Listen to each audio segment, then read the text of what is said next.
I want to start with the NFC Championship game. The Commanders are going to the Eagles at what? I suppose 3 p.m. Eastern on Fox on Sunday. Commanders at Eagles in the NFC Championship game. Philadelphia won in 2017, but it's been a while since then, right? Eagles fans are kind of over that Super Bowl. They're looking for another one. It's been a while. They got there a couple years ago. They lost to Kansas City 38-35. The Kelsey Bowl, it was an incredible game, but the Eagles, of course, fall short in that one. So it's been a minute. It's been a minute since the Eagles have won a Super Bowl, and maybe it's time for them to deserve another one again. On the flip side, Washington, they're playing with house money. They have nothing to lose. They're just looking to continue the miracle run that they have going. They beat the Buccaneers on a last-minute prayer. They honestly boat raced the Lions on the road, the 1 seed, and now they're here. And you could argue that they had an easy draw in the playoffs because the Buccaneers were a weaker division champion, and then the Lions, of course, were horrifically ravaged by injuries.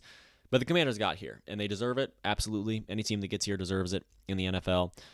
They're now playing the Eagles on the road, and this will be interesting because these two teams split in the regular season. The home team won both times. They played in Washington most recently. The Commanders won 36-33. There's a little bit of controversy around that game. Eagles won at home earlier in the year. That's too far away for us to really count it as a game meaningful to this one in terms of looking at how the teams played and trying to compare it to how they might here. The offense and defense match up in a very specific way, and if you look at this game on a macro scale, you kind of start to see why it would make sense that the Eagles would be able to win at home. Philadelphia on offense is arguably, in this weather, one-dimensional. They're reliant on Saquon. They were reliant on Saquon to stay ahead of the Rams last game. The Rams couldn't move the ball, but the Eagles could because they could just hand it off to Saquon Barkley and he would barrel through for 4, 5, 6, 7, 8 yards, and that was more than enough in that weather, knowing how inhibited perhaps the Rams offense was going to be in that cold weather and the snow and those conditions.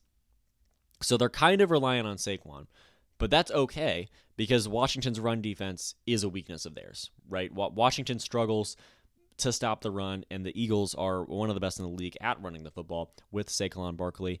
So whether or not that means that the Eagles can win a Super Bowl like this with this more one-dimensional offense where Jalen Hurts has been shaky recently and the team as a whole feels like they flow through Saquon Barkley, that'll be how they win a Super Bowl. They'll win it on the ground and with defense. I don't know if they can do that against the Chiefs or the Bills, but certainly they can do it against the Commanders. Because again, the Commanders' run defense is a weakness. And on the flip side, how has Washington been winning games in the playoffs? Well, they've been winning them with Jaden Daniels, right? He had almost 300 yards last week against Detroit. This high-flying offense put up 45 on the number 1 seed in the NFC. So the strength for the Commanders is Jaden Daniels, and there's really no question about that in my opinion. But Philly's secondary is top tier, and they draft Cooper DeJean recently to only make it better. You, of course, have Bradbury back there as well. The Eagles are first in pass yards per play allowed.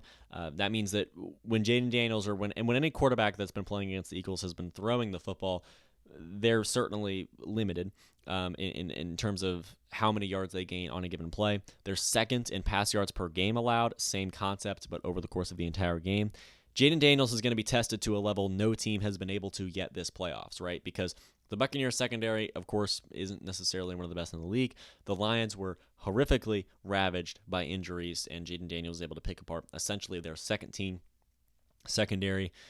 So the Eagles, if you just look at it from this macro scale, how do the Eagles win on offense? They win it on the grounds, and that is a weakness for the Commanders. How do the Commanders win on offense? Well, it's with Jaden Daniels, and the Eagles have a secondary that might be capable of keeping him at bay, especially at home. I think the Eagles are going to win. I think they're going to advance to the Super Bowl.